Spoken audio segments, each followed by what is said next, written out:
बात जुर्म से जूझते आवाम की हो या समाज में बढ़ते क्राइम ग्राफ की, अपराध की हर सूरत के पीछे छुपा होता है कोई ना कोई गुनहगार। नमस्कार, मैं हूं अली मातहर। तफ्तीश की राह में आने वाली हर कड़ी सुराग बनकर पहुंचाती है गुनहगारों को सलाखों के पीछे। तो आप बने रहिए हमारे साथ, क्योंकि हर जुर्म के खिलाफ हमारी तफ्तीश लगातार जारी है।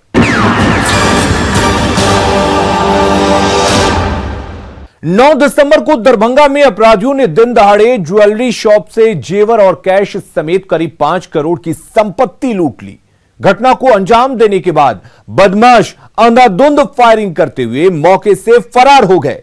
मामले में पुलिस ने अब तक 8 अपराधियों को गिरफ्तार कर लिया है, लेकिन उनके पास से लूट का 1 ग्राम सोना अब तक बरामद नहीं हो सका है।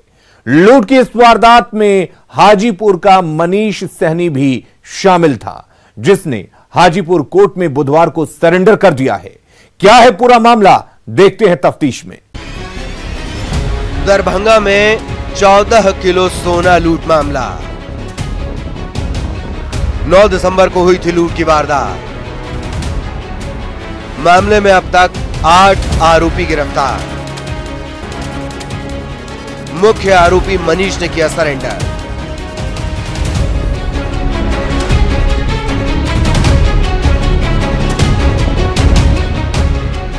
सीसीटीवी में कैद ये तस्वीर किसी फिल्म की नहीं, बल्कि 9 दिसंबर को दरभंगा में हुए जेवरात समेत 5 करोड़ के संपत्ति लूटकांड की है।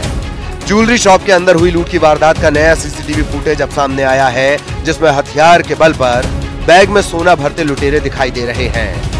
दिन के उजाले में एक के बाद एक बेखौफ अपराधी अचानक दुकान में प्रवेश करते हैं और पिस्टल की नोक पर लूटपाट की घटना को अंजाम देते हैं। सीसीटीवी में कैद हुई इस तस्वीर को जरा गौर से देखिए, कैसे लुटेरे दुकान में घुसते हैं और सोने की खोज में इधर उधर हाथ पांव मारते हैं।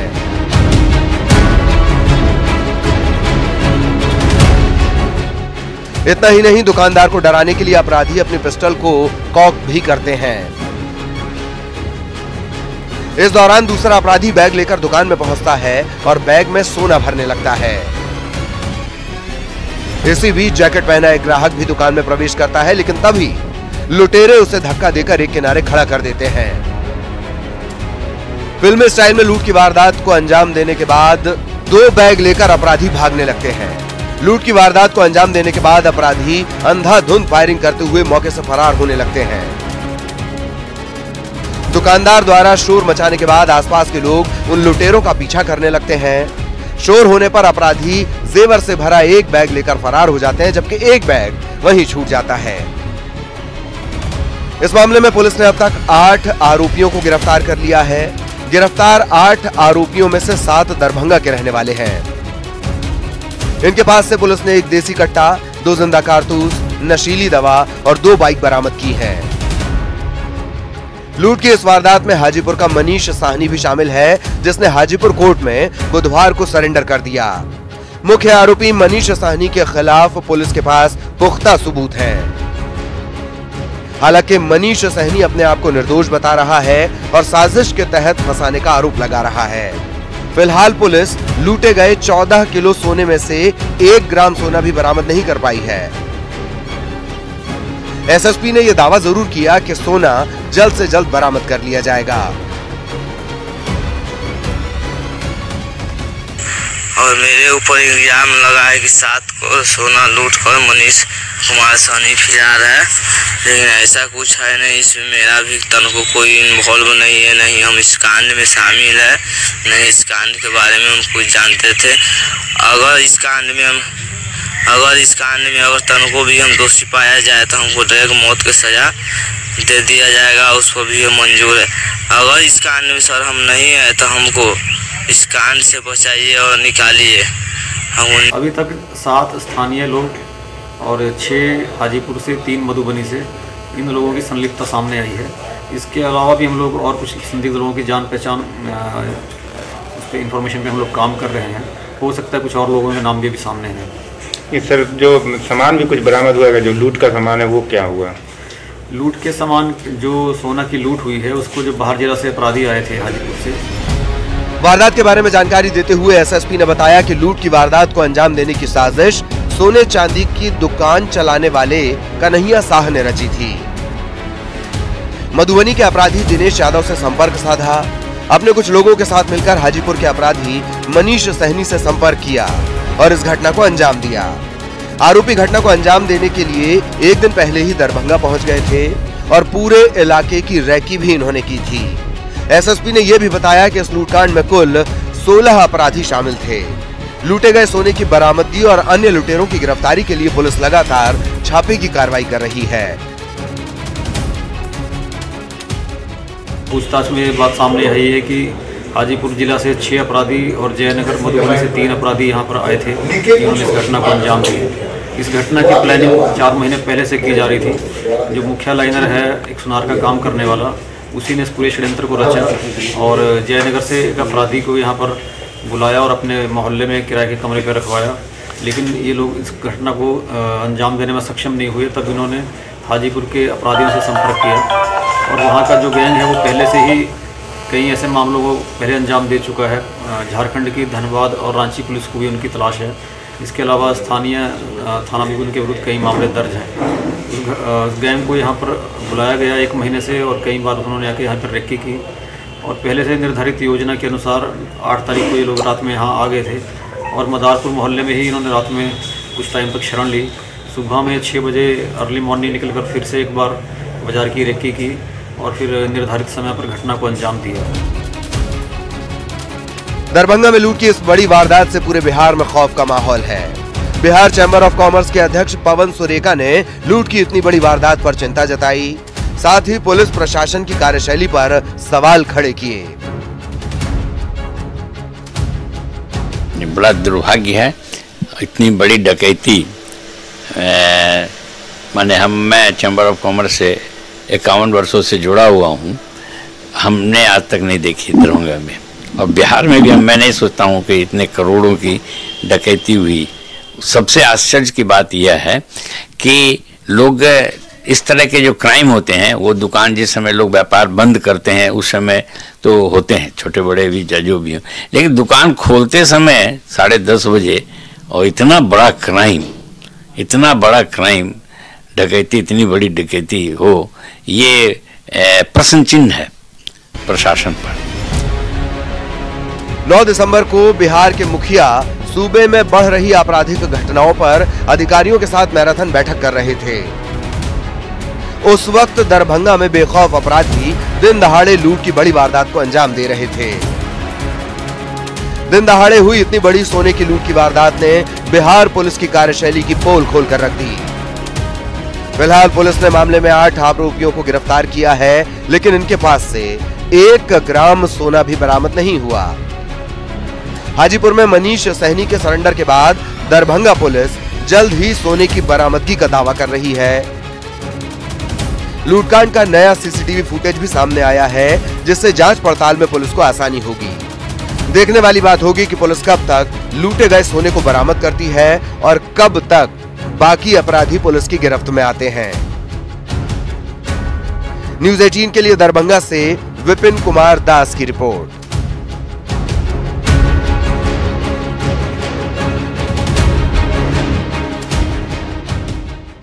कटिहार में पुलिस ने 5 विदेशी नागरिकों को गिरफ्तार किया है। गिरफ्तार 5 विदेशी नागरिक अफगानिस्तान के रहने वाले हैं। गिरफ्तार अफगान नागरिकों से पूछताछ में जांच एजेंसियों को कई चौंकाने वाली जानकारी हासिल हुई है। गिरफ्तार विदेशी नागरिक सीमांचल के साथ साथ पश्चिम बंगाल और अन्य राज्यों में मनी लॉन्ड्रिंग का कारोबार करते थे। तफ्तीश में देखिए कटिहार में गिरफ्तार 5 अफगानियों की पूरी कहानी। कटिहार में गिरफ्तार 5 अफगानी। मनी लॉन्ड्रिंग का करता था कारोबार। कई राज्यों में फैला था इनका कारोबार। गिरफ्तारी में आपत्तिजनक सामान बरामद। दर्ज हो सकता है देशद्रोह का केस।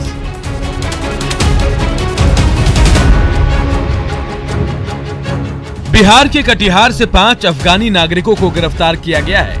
पिछले 5 साल से अधिक समय से ये 5 अफगानी कटिहार के चौधरी मोहल्ला में रह रहे थे। ये लोग नाम छिपाकर न केवल कटिहार में बल्कि किशनगंज, कोलकाता, गुवाहाटी में भी रहते थे। सभी आरोपी अफगानिस्तान, पाकिस्तान और नेपाल की यात्रा भी कर चुके हैं। एसपी विकास कुमार ने बताया कि गिरफ्तार विदेशी नागरिक सीमांचल के साथ साथ पश्चिम बंगाल और दूसरे राज्यों में मनी लॉन्ड्रिंग का कारोबार करते थे। इन लोगों के पास से कई आपत्तिजनक सामान बरामद किए गए हैं, जिससे ये संदेह हो रहा है कि आरोपियों का कोई और धंधा भी चल रहा है। जिस कमरे से आपत्तिजनक सामग्री बरामद हुई है, उस कमरे को पुलिस ने सील कर दिया है। मकान मालिक की संपत्ति की भी जांच हो रही है। एसपी विकास कुमार ने बताया कि एंटी नेशन एक्टिविटी या किसी आतंकवादी संगठन से सांठगांठ है या फिर नहीं, इसकी भी तहकीकात की जा रही है।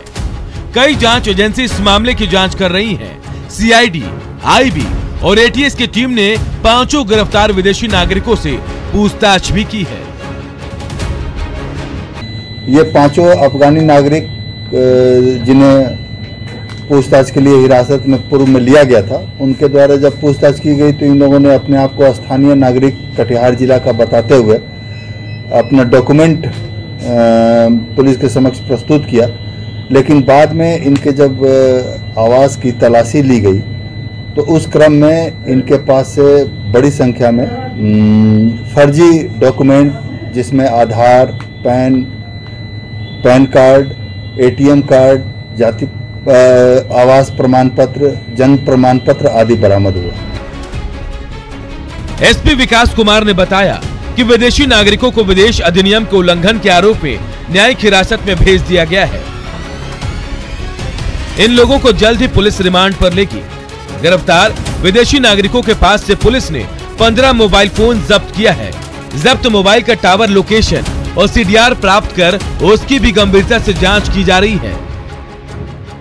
जांच में यह बात भी सामने आ रही है कि कटिहार के चौधरी मोहल्ला के मुनाजिर ने विदेशी नागरिक को अपने घर में न केवल शरण दी, बल्कि फर्जी तरीके से भारत का स्थायी नागरिक बनाने में सहयोग भी किया।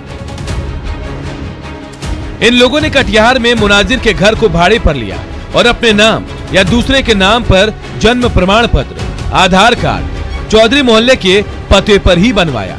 ये लोग अपना नाम व पता बदलकर फर्जी आधार कार्ड, फर्जी पहचान पत्र, फर्जी ड्राइविंग लाइसेंस, हवाला के जरिए पैसे का कारोबार, गुप्त सूचना का आदान प्रदान करते थे। मोहम्मद दाऊद, जो शेरगुल खान के नाम से रह रहे थे, कमरान उर्फ राजा खान, फजल मोहम्मद उर्फ समूद खान, मोहम्मद राजा खान, ये सभी पकटिका, अफगानिस्तान के पकटिका प्रांत के सारंग जिले के रहने वाले हैं। मोहम्मद के घर में रह रहे थे, जो इन लोगों को ये फर्जी कागजात प्राप्त करने में फैसिलिटेट भी कर रहे थे। दरअसल 15 दिसंबर को दोपहर बाद 3:10 पर कटिहार के विशेष शाखा के कार्यालय से सूचना मिली कि एक अफगानी नागरिक गुलाम मोहम्मद, पिता गुलाम नबी साकिन शारन, राज्य पकटिका, देश अफगानिस्तान, संदिग्ध हालत में है। पूछताछ में उसने बताया कि साल 2015 में टूरिस्ट वीजा पर अफगानिस्तान से वो भारत घूमने आया था। इसके बाद गुवाहाटी, अररिया, दरभंगा आदि जगहों पर रहते हुए वो कटिहार आकर रहने लगा। कटिहार में उसकी मुलाकात यहाँ रह रहे अफगानी नागरिक शेरगुल खान, मोहम्मद दाऊद, समूद खान, राजा खान और अलवर खान उर्फ अदालत खान से हुई। जब इन लोगों से नाम और पता पूछा गया तो ये लोग अपना नाम और पता बदल कर विदेशी भाषा पश्तो, उर्दू, फारसी आदि में बताते रहे। सख्ती से पूछताछ करने पर इन लोगों ने अपना सही नाम और पता बताया। कटिहार पहुंची एटीएस की टीम ने जेल भेजने से पहले संबंधित विदेशी नागरिकों से गहनता से पूछताछ की। गिरफ्तार विदेशी नागरिकों के खिलाफ राष्ट्रद्रोह का मामला भी दर्ज किया जा सकता है। न्यूज़ 18 के लिए कटिहार से सुब्रत की रिपोर्ट।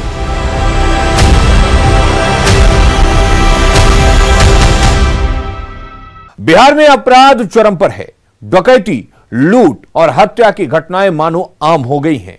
हर रोज लूट हो रही है और हत्याएं हो रही हैं।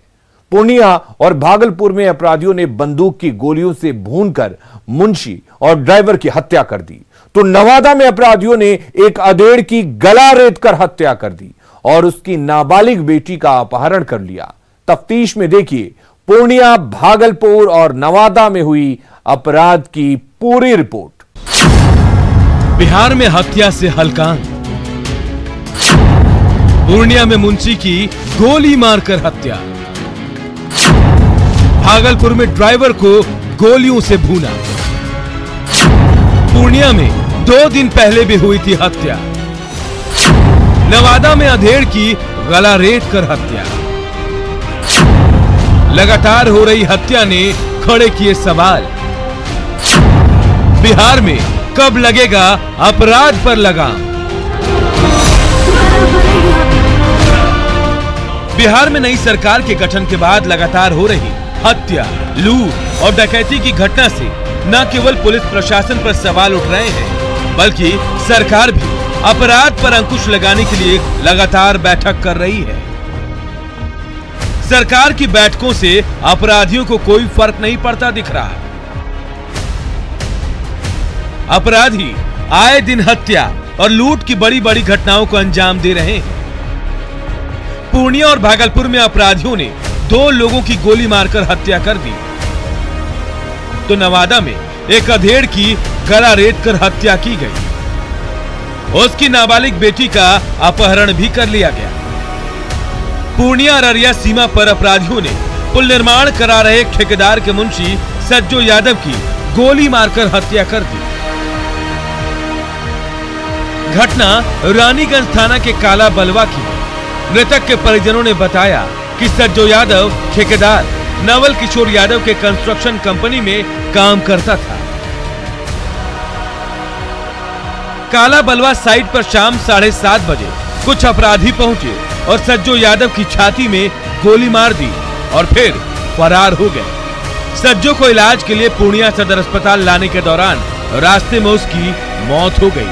पूरी घटना पर फिलहाल पुलिस कुछ भी बोलने से इनकार कर रही है। 3 बजे रात को ये मतलब घटना हो गया, तो हम लोग आए लेकर के घर को पहुंचे थे 3 बजे, वहाँ पर नहीं था, यहाँ आए। कौन लगते थे आपके? सारू लग। क्या नाम हुआ उनका? सज्जो यादव। किसी पे शक आप लोगों को? जी अभी तक तो शक नहीं है, लेकिन ये बता रहा था कि हमको वहाँ पर टॉर्चर किया जा रहा है। इस सारे वस्तु इसने सूचना भी नहीं दी गोली चलने की। स्पष्ट रूप से है कि ये लोग आपस में ही कुछ खा पी रहे थे और उसी में छीना छीनी हुआ है, उसमें गोली चला है, क्योंकि इसने पुलिस को सूचना भी नहीं दी थी रात को। लेकिन अन्य बिंदुओं पर जांच कर रहे हैं कि कौन कौन इसके साथ था, और इसमें जो जेसीबी का ड्राइवर है, ये सब भी सब हटा हुआ है और ये लोग इसको छिपाने का भी कोशिश किया था।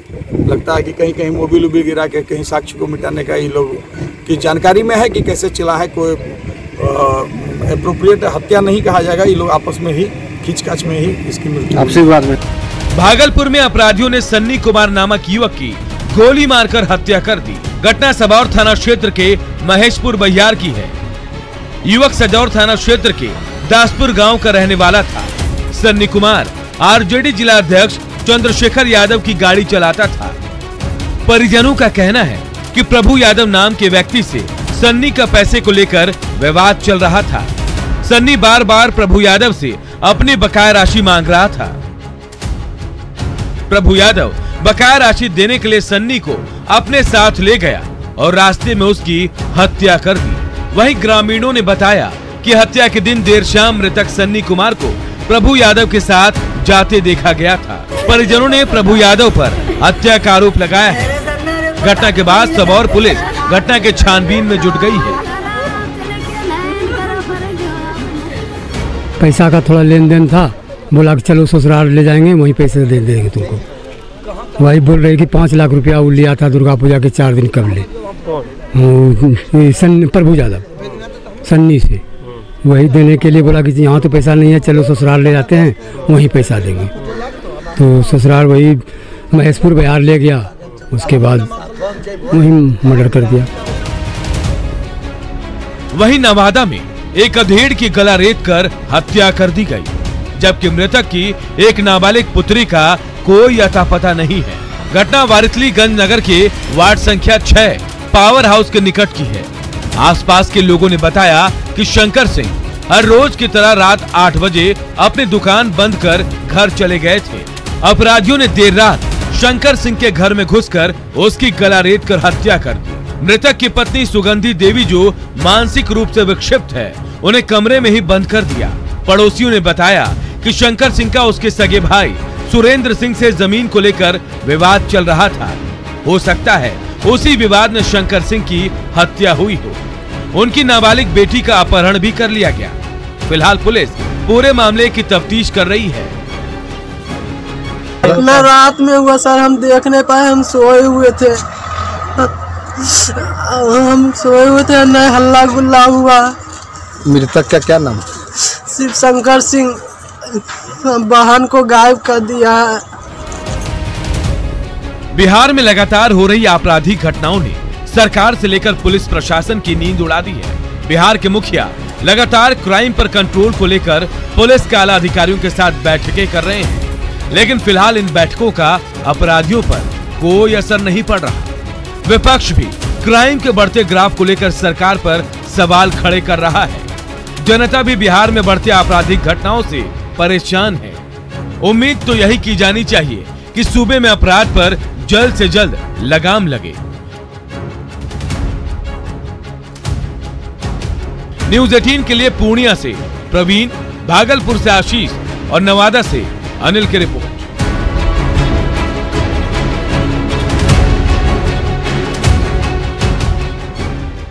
अपराधी चाहे लाख शातिर हो, तफ्तीश की दिशा अगर सही है तो बच नहीं सकता कोई गुनहगार सलाखों के पीछे जाने से। तो पुलिस चाहे सोई हो, मुजरिम चाहे कोई हो, आप बने रहिए हमारे साथ, क्योंकि हर जुर्म के खिलाफ हमारी तफ्तीश लगातार जारी है।